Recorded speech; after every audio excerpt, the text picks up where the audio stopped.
seems to be doing it. I'm going to do the 10 things I dislike about my bike. Now, it's not, you know, major issues, it's just little niggly bits I don't particularly like, and it is bike specific. So if you had the RS, it wouldn't be the same, or most likely. To begin with, I'll sort of work from the back onwards. I'd say, actually, the exhaust gets in the way. When you've got your feet up here, and then you put your toes on that bit, your heel rests on that. I guess that isn't a problem. If it does get hot, it might melt it a little, but that's nothing to really worry about. The rear light, with mine, the light actually sticks on. So as you can see here, it's on. Wiggle it off, push it up, on. So it is a little temperamental. I just need to sort out that switch. It's so squishy, you can't really put anything on there. Because I've got a tank bag, or tail bag it's meant to be, which I'm meant to strap onto there, but there isn't actually any proper places to connect it. So what I've ended up doing is just putting it on my tank. That's why it's all scratched now. So I guess that's another thing. The tank easily scratches. Lack of space. But being a sporty style bike, you can't really expect much. You can probably see in there, there's a little bit of room. Not much at all though. I've never used it, to be honest. If I'm taking anything with me, it would just be in a rucksack. One other little bit. The swing arm here, because it's all curved, it's pretty tricky to put a paddock stand on. So when I'm trying to work on the chain or the wheel, actually, you can't really lift it up, so it's a bit awkward. I'd say in general it's quite hard to do minor jobs as you've got fairing, but that is because it's a sports bike and you should expect that. One thing I guess some people aren't too fond of are the indicators, because they're really old style, quite big, chunky, and just bulbs. People might not like it, but I think they do the job. That's all you need it for, really. On the dash, it actually says all the speedo readings in kilometers. The gears on this bike are a little dodgy. When you're trying to go into first from neutral, it doesn't want to sometimes. Like now.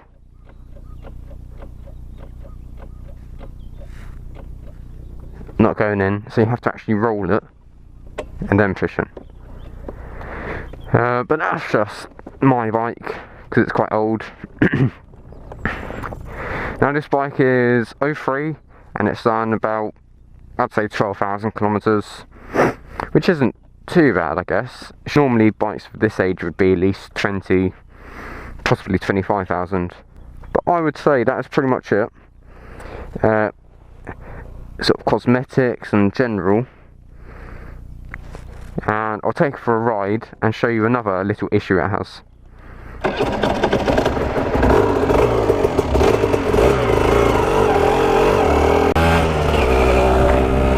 Another thing is, because it is a two-stroke, you have to let it warm up, and you can't just ride it flat out straight away. You do have to let it warm up, and if you don't, it's going to seize, it's going to mess up. So it's in your best interest to actually just leave it for a few minutes before you actually sit on it. With mine, it takes, if I was just to leave it, or if I let it warm up for a minute or two and then ride it, then sat in traffic, probably take about 5 minutes to get up to operating temperature, which is 60 degrees. However, if you're riding it normally, with the revs fairly low, it'd probably only take 3-4 minutes, something like that. Now I've got to say, for a bike of this size, for a 125, the brakes are amazing on this. They are Brembo. I'm not sure if they're four cylinder or piston, whatever it's called, but they are really, really good. The front is definitely better than the rear, but that's because the disc is larger and you're going to use the front more anyway. But if you compare this to my Derby I had, the stopping distance wouldn't surprise me if it was literally half. The gearing on this bike isn't too bad for town riding. First gear is a little bit tricky to pull off, as I've said before.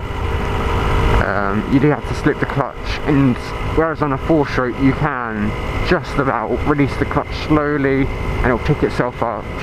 With this, you're not going anywhere unless you're slipping the clutch at 4,000. On the dash you've got a few things, you've got the time, temperature. What one is it? That one? Don't know. Time. Lap. Oh yeah, on your handle, left controls, there's a lap thing. And then temperature. So you haven't got really a wide range of things, it's just the basics. And a little switch is just down there. I normally just keep it on temperature though.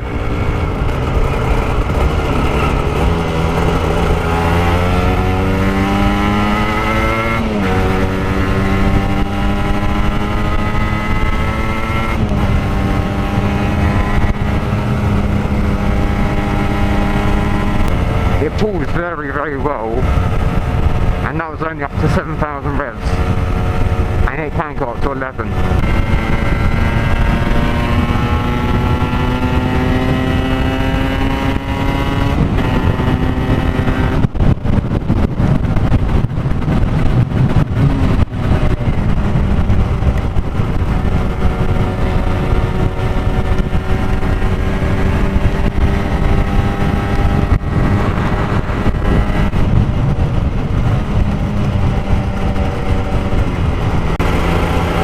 It does keep up well with other cars as well. I know that BMW isn't going all out.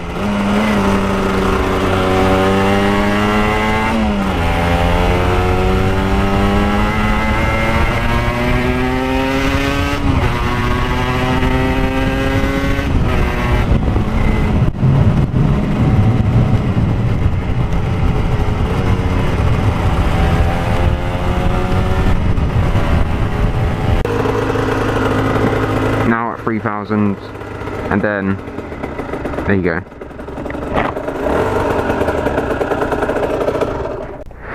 So there it is, Aprilia RS 125, 2003, so it's old shape. If you get the new shape, it is a little different, fork, swing arm, but nothing too major. And that's it. Thanks for watching. If you do have any other questions or interested in RSs and want to know a bit more, feel free to comment. I'll be happy to answer. If you go on my Facebook page, Ross RS, I'm always there talking. I'll probably just keep the rest of the video me riding back home now, blasting down the country roads, and then do another video later on. So you just saw there, if you try and pull off with barely slipping the clutch, you're not going to get anywhere.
And then back to normal riding.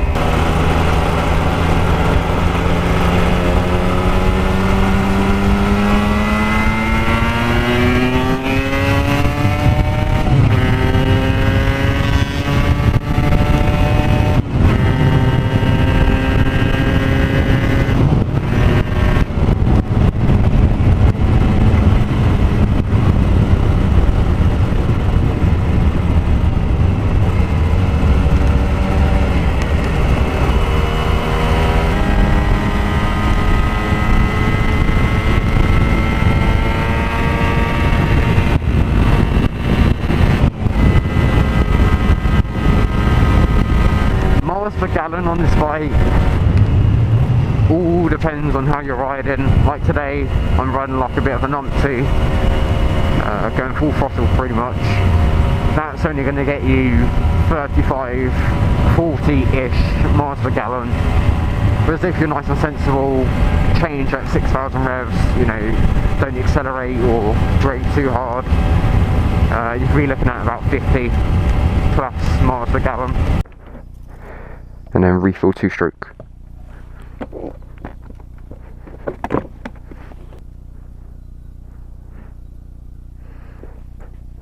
Here's my 80cc push bike.